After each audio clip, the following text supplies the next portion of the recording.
জানো তো, আমাদের ডিমান্ডের উপর অনেক কিছু ডিপেন্ড করে।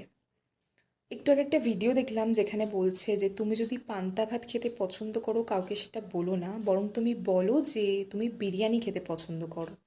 অ্যাটলিস্ট বিরিয়ানি না জুটলেও তোমার পান্তা ভাত জুটবে। আর যদি তুমি সবাইকে জানিয়ে দাও যে তোমার পান্তা ভাত পছন্দ বা তুমি তাতেই সন্তুষ্ট, পান্তা ভাত জোটা তো দূরের কথা, তোমার কথা কেউ চিন্তাও করবে না। মানুষের লাইফের ক্ষেত্রেও এরকম হয়।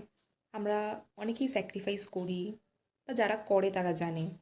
তো যারা স্যাক্রিফাইস করে, যাদের কোনো রকম ডিমান্ড নেই বা করে না হয়তো কোনো সমস্যার কারণে, তো সেটা না দিন দিন বাড়তে থাকে, কমে না কিন্তু। বা কেউ বোঝার নেই বা বোঝে না।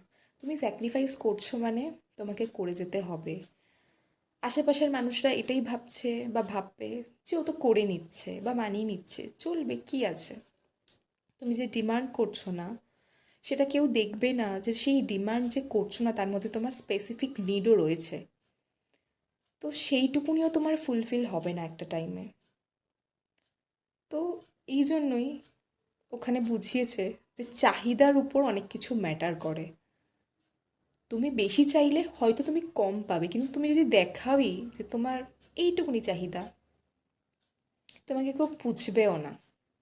এটাই ফ্যাক্ট।